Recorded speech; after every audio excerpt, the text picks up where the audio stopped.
Assalomu alaykum aziz kuzatuvchilar, aziz ustozlar. 10-darsimizni boshlaymiz. Bugun ofis dasturlari bilan tanishib chiqamiz. Ya'ni o'zimiz ham bilamiz, lekin umuman olganda ofis dasturlarini tarixi qanday kelib chiqqan, nechinchi yil kelib chiqqan, qanaqa versiyalar bor, qanaqa turlar bor. Umumiy tushunchani olamiz. Undan keyin ofis dasturlarini har biriga alohida to'xtalamiz. Chunki testlarda ofis dasturlaridan moslashtirish testlari ko'p tushadi. Xo'p, boshladik.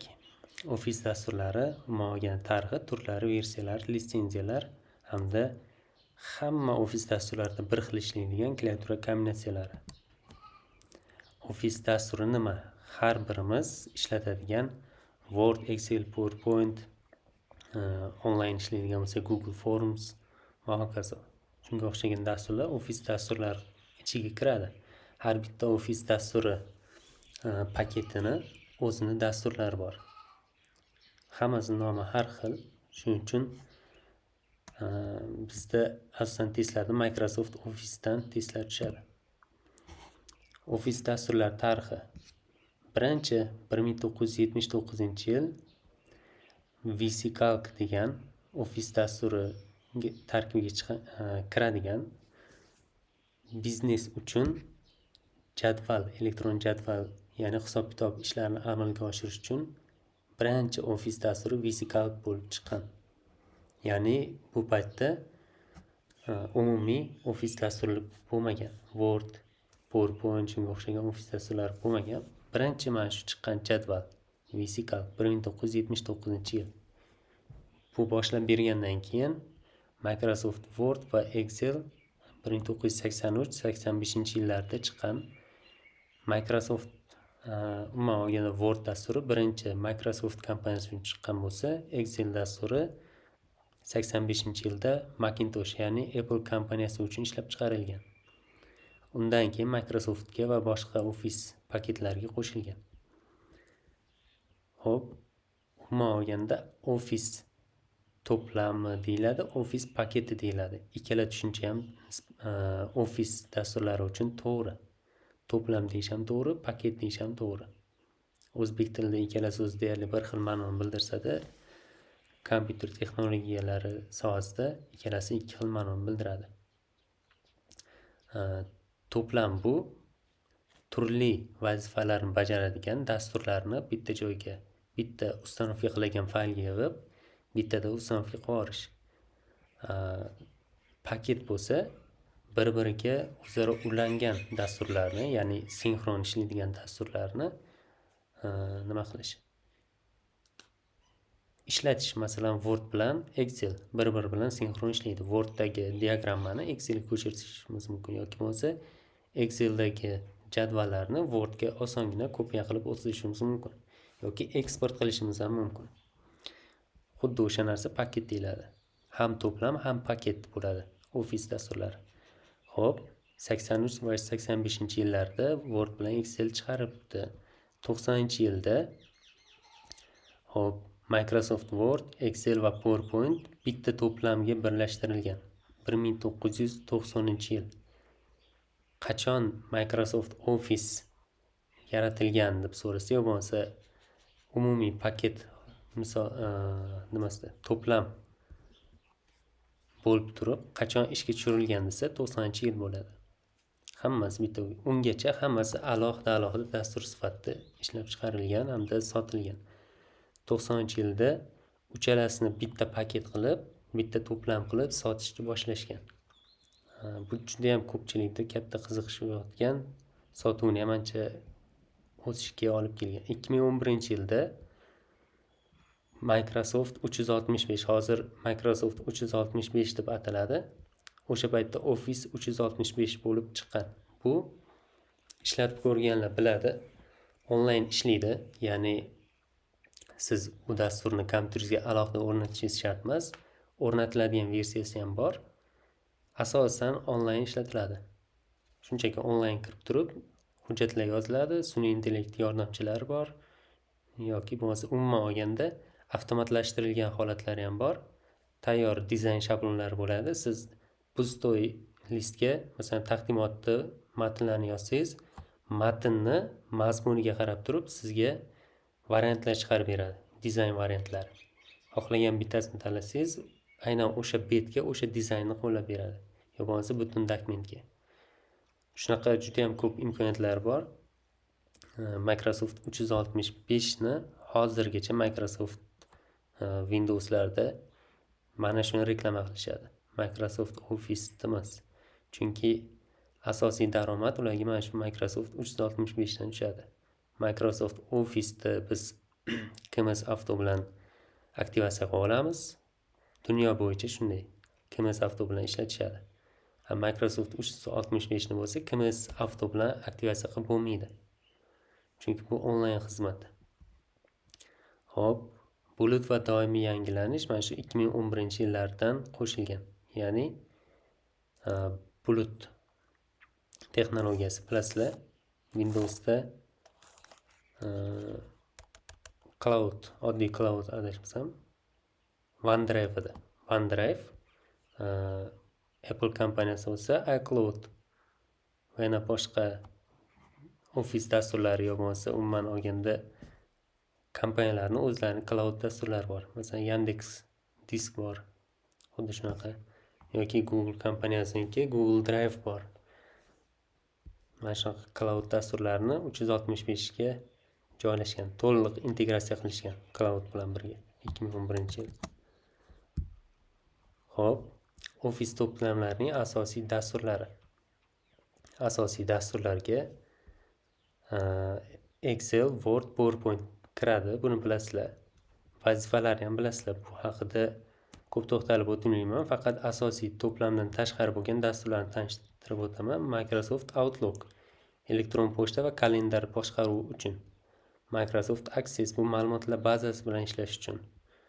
OneNote bu nimalar uchun? Zametkalar uchun. Ya'ni eslatmalar, qaydlar va hokazo. Mana shu uchalasidan tashqari pastdagi Outlook, Access, OneNote ham Microsoft Office to'plamiga kiradi. Ya'ni boshqa ofis to'plamlarida ham shunga o'xshash paketlar bor. Hammasida ham emas lekin. Xo'p, keyingi ofis to'plamlarining turlari. Masalan, Microsoft Office'ni hammamiz bilamiz. Eng to'liq imkoniyatli va pullik bo'ladi. Buning ichida hozir sanab o'tgan narsalarimiz bor va dasturlari bir-biri bilan maksimal darajada integratsiyalashgan holatda ishlaydi. Ikkinchisi Google Workspace, bu bepul ishlatiladi qisman. Masalan, dokument, slayd, yoki bo'lmasa jadvallar yaratish, forumlar yaratish va hokazo, kontaktlar, emaillar, kalendar, diskka fayllar saqlash, hammasi bepul, faqat cheklov bor. Adashmasam 15 gigabayt edi. 15 gigabaytgacha cheklov bor. Va biznes funksiyalari bor. O'sha funksiyalari pullik hisoblanadi. Xo'p, buni faqat onlayn ishlatiladi Google Workspace. LibreOffice bu butunlay bepul, ochiq manbali, ko'plab tizimlarda mavjud. Windowsda ham, Mac OSda ham, Linuxda ham mavjud LibreOffice, lekin mashhurlik bo'yicha Microsoft Office bilan Google Workspace bulardan ancha oldinda. VPS Office bu ham juda ham mashhur dastur. Buni ko'rinishi, ichki tugmalari, umuman olganda interfeysi Microsoft Office bilan deyarli bir xil bo'lgani uchun buni ko'pchilik ishlatadi. Ayniqsa Osiyo mintaqalarida VPS Office'ni juda ham ko'p odam ishlatadi. Chunki bu ham deyarli bepul, faqat premium funksiyalari bor. O'shalardan foydalanmasdan oddiy hujjatlar, taqdimotlar, jadvallar yaratish, tahrirlashda hamda PDF'da ochib ko'rishda ishlatilsa mutlaqo bepul. Faqat PDF tahrirlash, Wordda PDF ga o'girish, PDFda Wordga yoki rasmni PDF ga o'girish, shunaqa funksiyalari yo bo'lmasa pullik shablonlardan foydalanish pullik. Bugungi kunda bir nechta ofis to'plamlari mavjud va ular bir-biri bilan raqobatlashadi. Har bir to'plam o'z afzalliklariga ega. Microsoft Office versiyalari 2007-yilda bizda Ribbon qo'shilgan. Ya'ni Microsoft Office'da Ribbon kim bilmaydigan bo'lsa, tepa qismida knopkalar jamlanmasi menyular bor, bo'limlar. Главный, выставка, formula yoki bo'lmasa dizayn, mana shunaqa bo'limlari bor hamda ichida knopkalar bor. O'sha Ribbon deyiladi. O'sha bo'lim 2007-yilgi versiyadan boshlab ishlatish boshlangan. Undan oldingi versiyalarda faqatgina menyu bo'lgan, ya'ni 3 ta chiziqcha bor, o'shani bosib turib menyudagi imkoniyatlardan foydalanish mumkin bo'lgan. Xo'p, Office 2010 da nima bo'lgan? 10, 13, 16 har birida yangi funksiyalar qo'shilib borgan. 2019 dan boshlab hozirgi zamonaviy imkoniyatlar qo'shilish boshlagan. Masalan, 2019-yilgi versiyani o'zidayoq 3D modellar qo'shish, hujjatga ham, taqdimotga ham bepul 3D modellar bor, tayyor. Shulardan bemalol foydalanishimiz mumkin. Faqat bepul deganim biz KMS Auto bilan aktivatsiya qilib olganimizdan keyin ishlaydi, albatta. Xullas, juda ham ko'p imkoniyatlar qo'shilgan.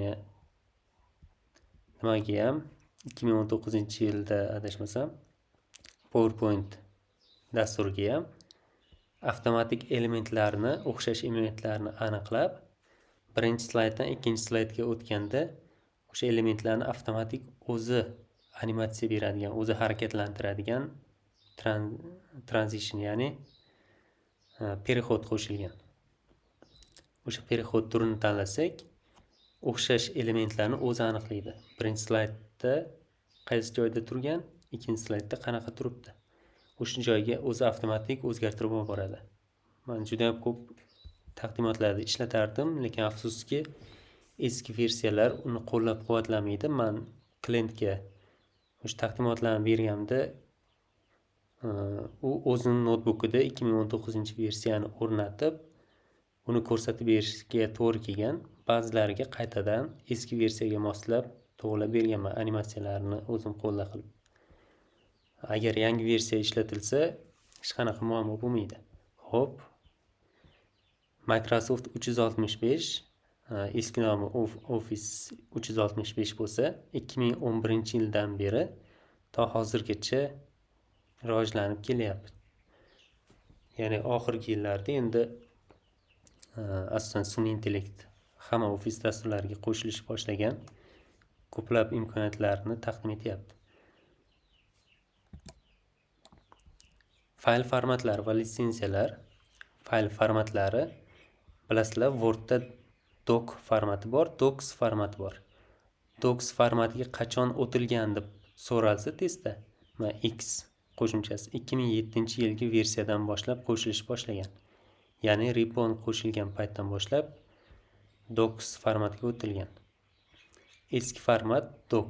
Bu ikkalasini nima edi? Testda tushadigan holat emas, oddiy farqlanadigan hayotiy farqlari. Doc bu xuddi PDF ga o'xshab qanaqa yozilgan bo'lsa, boshqa kompyuterda ham xuddi shunaqa ochiladi.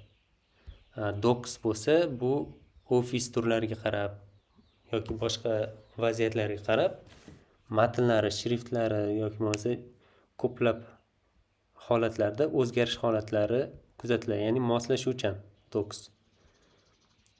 O'shaning uchun qaysidir nimalarda doc formati so'rashadi. Universitetlarda qaysidir hujjatlarni, masalan, zashta qilinadigan hujjatlar bo'ladi. Kurs ishi, nima ishi, diplom ishi, shunaqa hujjatlarni doc formatida so'rashadi ba'zi joylarda. Sababi doc formatdagi xuddi PDF ga o'xshab qanday yozilgan bo'lsa, elementlar, rasmlar qanday joylashgan bo'lsa, tashlab berganingizdan keyin boshqa versiyadagi Office'da ochilsa ham xuddi o'shanaqa ochiladi. Microsoft Excel XLS oxiriga yangi versiyada X qo'shilgan. Ya'ni men o'zim uchun XLSX deb o'qiyman, chunki bunaqa talaffuz boshqa dastur formatlarida yo'q. Shuning uchun oddiygina o'zbekcha qilib o'qib qo'yveraman. O'zimga tanish boshqa dasturlardan, kengaytmalardan farqlash uchun. Microsoft PowerPoint, oldingisi PPT, yangisi PPTX. Endi LibreOffice'dan tez tushmaydi. ODT, ODS, ODP. Buni farqlaydigan joylari ODT T harfi, ya'ni tekstoviy matnli hujjatlar uchun, ya'ni Wordga o'xshaydi. ODS spreadsheet, ya'ni jadvalli hujjatlar uchun. ODP presentation, ya'ni taqdimot uchun. Xo'p, litsenziya turlari. Pullik bor, bepul bor, ochiq manbali, bulutli turlar bor litsenziyani. Pullik litsenziyalar, bu bilasizlar, Microsoft Office'da biz KMS Autosiz ishlata olmaymiz. Ya'ni u aslida pullik hamda barcha kodlar berilgan bo'ladi. Xo'p, bepuli freeware, bu masalan VPS Office'ga o'xshagan dasturlar bepul ishlatiladi. Uni kodlari yopiq bo'ladi. O'zgartira olmaymiz dasturni. Xo'p, open source bor, ya'ni ochiq manbali. Masalan, LibreOffice'da misol keltirish mumkin. Uni bemalol xohlagan odam o'ziga moslab o'zgartirib olishi mumkin dasturni. U ochiq kodli, ham mutlaqo bepul, 100%. Xo'p, bulutli, bu Google Workspace, Microsoft 365, o'shalarni misol keltirishimiz mumkin. Bu freemium, nima edi? Bu yerda freemiumga Google Workspace to'g'ri keladi, bulutliga. Premiumga Microsoft 365 to'g'ri keladi. Freemium bilan premiumning farqi, freemium qaysidir qismlari bepul bo'ladi. Masalan, minimal ishlatishga kerak bo'ladigan minimal funksiyalarni hammasi bepul bo'ladi. Faqatgina eng zo'r funksiyalari, eng kuchli funksiyalari pullik bo'ladi freemiumda. Premium u to'liq pullik bo'ladi. Xo'p, reyting va ommaviylik. Microsoft Office bilasizlar, dunyodagi eng katta Office dastur paketi hisoblanadi. Ya'ni bozorda qolgan Office dasturlariga nisbatan juda ham ko'p sotiladi. Ikkinchi o'rinda Google Workspace turadi. Ko'pincha masalan Google Classroom bor, ta'lim uchun ishlatiladigan, yoki bo'lmasa boshqa xizmatlar bor. Aynan Google Workspace bilan birgalikda ishlaydi. Bitta nima olinsa, sotib olinsa Google Workspace, unga ulangan Google xizmatlarining hammasi ochiladi. Uchinchi o'rinda LibreOffice, bu davlat idoralarida umuman bepul ishlatish kerak bo'lsa, mana shu LibreOffice ishlatishadi. Faqat bizda emas, chet davlatlarda ko'proq ishlatishadi. VPS Office, bu bizning mintaqamizda juda ham ko'p ishlatiladigan dastur. Microsoft Office bilan deyarli bir xil. Masalan, men o'zim VPS Office ishlataman. Klaviatura kombinatsiyalari, hop, buni imkon boricha kombinatsiyalarni o'rganib chiqinglar. Faqatgina barcha Office dasturlarida bir xil ishlaydigan klaviatura kombinatsiyalarini terib chiqdim. Hop, Ctrl-ni yangi hujjat yaratadi. Ctrl-S saqlaydi. Ctrl-C nusxalaydi, Ctrl-V joylaydi. Ctrl-Y o'sha masalan Ctrl-Z bilan orqaga qaytsak, xo'p, bunaqasi ketgan ekan. Bularni ham o'qib chiqing. Ctrl-O faylni ochish uchun ishlatiladi. Ctrl-P pechat berish uchun, ya'ni print chop etish uchun. Ctrl-X qirqib olish, ya'ni nusxa olishda sherigi bo'ladi, qirqib olish. Nusxa olgandan keyin o'zini joyida qolib ketsa, nusxasi, bitta nusxasini boshqa joyga joylaydi. Ctrl-X bo'lsa, nusxa uni olgandan keyin belgilangan narsani, u eski joyda qolmaydi. Shunchaki boshqa joyga olib borib joylab qo'yadi. Xo'p, Ctrl-V joylash, Ctrl-Z amalni bekor qilish. Ctrl-Y bekor qilingan amalni yana joyiga qaytarib qo'yish. Masalan, siz nima edi? Salom deb yozdingizda, Ctrl-Z ni bossangiz, salom deb yozganingiz orqaga qaytadi, yo'qoladi. Keyin siz yana o'sha salom degan so'z sizga yana kerak bo'lib qolsa, Ctrl-Y bossangiz, yana joyiga qaytib qoladi. Ctrl A hammasini belgilash, Ctrl B qalin qilish, Ctrl I qiya holatga o'tkazish, matnni Ctrl U tagiga chizish, Ctrl F qidirish, Ctrl H almashtirish, ya'ni zaminit. Ctrl F poisk. F12 boshqa nom bilan saqlash, masalan pereinit deymiz va rename bo'ladi inglizchasi. Xullas nomni o'zgartirish. Va yana ba'zi tugmalar bor. Ctrl bilan W harfini bossak, joriy hujjatni yopadi. Xo'p, slaydimiz tugadi. Endi shu joyda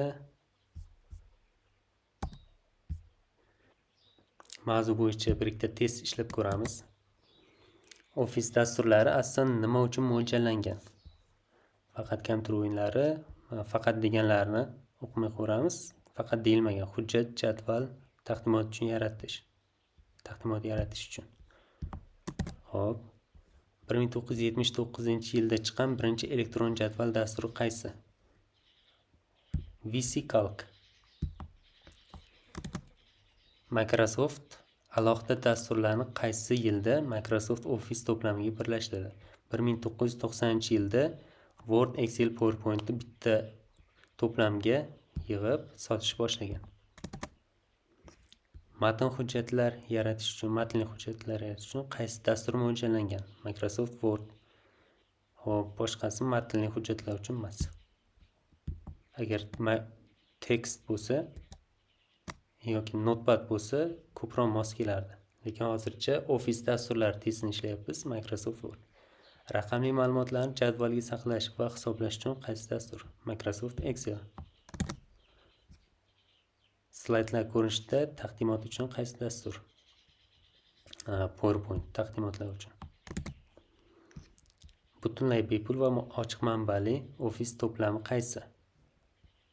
LibreOffice. Google'ning bulutli Office to'plami qanday nomlanadi? Google Workspace. O'zbekistonda keng tarqalgan MC Office'ga o'xshash bepul to'plam.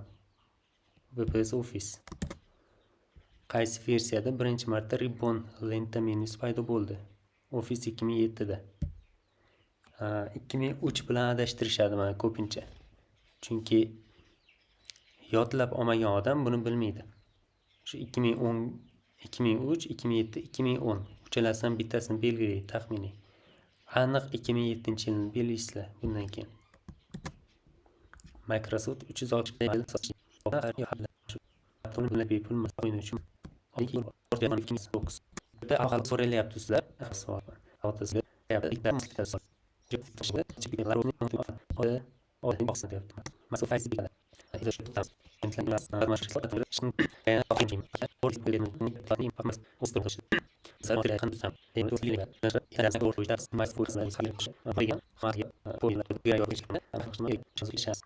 Forma bo'yicha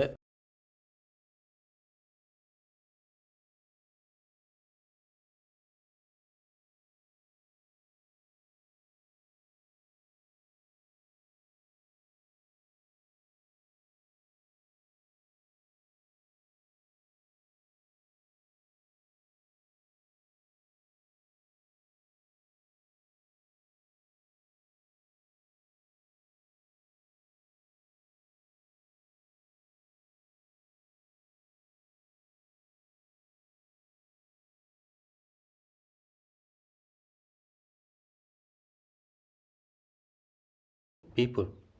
Xohlagan odam tizimga kirib, birinchi mavzusi bilan testlar bo'limida birinchi testini bepul ishlab ko'rishi mumkin. Pastda hozir birinchi test. Hamda reytingda olingan ballar ko'rinib turadi. Kim necha ball oldi? Sanobar nickname'ida darsga qatnashayotgan o'qituvchimiz 1169 ball yig'ishibdi. Hozircha joylangan mavzular bo'yicha 2000 dan ortiq ball yig'ish mumkin. Yarmidan ko'pini ishlab qo'yishibdi ballarni.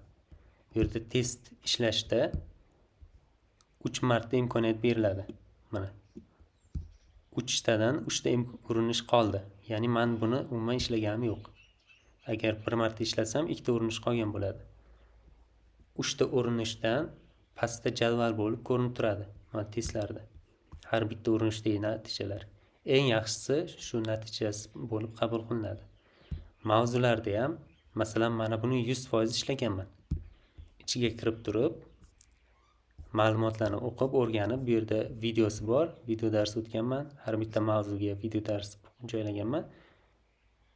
Qaysidir testni masalan o'zgartirmoqchi bo'lsam, hammasi mana bunday pustoy bo'lib ko'rinadi. Men hammasini yechib bo'lganman, lekin shunaqa ko'rinadi har safar kirganda. Kompyuter so'zi qaysi tildan olingan? Agar men hozir xato javob bersam, arabcha deb turib tekshirish qilsam, xato bo'ladi-da mana. Mendan ball ayirib tashadi. Endi mavzularga qaytib ko'rsam, 100 dan 95 turibdi. Yana qaytib kirib, men qaysi tildan olinganligini o'rganib, lotinchadan olingan turib belgilasam, menga yana 5 ball qo'shib beradi. Agar to'g'ri belgilangan javobga yana to'g'ri javob belgilasam, birinchi hisoblash vositasi qaysi? Abak. Javob to'g'ri deydi, ball qo'shmaydi ham, ayirmaydi ham. Mavzularga qaytamiz, yana 100% turibdi mana. 100 ball to'pladim. Qolgan har bitta mavzudan ham 100 ball to'plash mumkin. Faqat bitta mavzuda 200 ball. Umumiy takrorlash qilib turiladi o'rtada. 7-mavzugacha umumiy takrorlash qilingan. Unga 200 ball. Ichida 40 ta testi bor. Mana bu testlar bo'limida esa asosan 50 ta savol qo'yiladi. Mana hammasida 50 tadan savol. Faqat ajratilgan vaqt va ballari har xil bo'ladi. Osoniga kamroq ball beriladi, kamroq vaqt beriladi. Qiyiniga ko'proq ball, ko'proq vaqt beriladi. Xo'p, darsni shu joyda tugatamiz, to'xtatamiz. Testlar ishlash bo'yicha alohida video qilaman yana. Unda attestatsiya testlariga yaqin testlar bo'ladi. Uni ham platformaga joylayman. Masalan, bugungi mavzumiz ofis dasturlari bo'lsa, mana birinchi video bu yerda hozir olinayotgan video shu yerga joylanadi. Hamda mavzu bo'yicha batafsil ma'lumotlar berib o'tilganda, oxirida test ishlash bo'yicha video bo'ladi. Pastdagi testlar hozir ishlagan testlarimizga yaqinroq bo'ladi. 26 ta test bor adashmasam bunda. Bundan tashqari ofis dasturlari bo'yicha testlarni tugatsak, testlar bo'limiga attestatsiya testlariga yaqin bo'lgan testlar joylayman.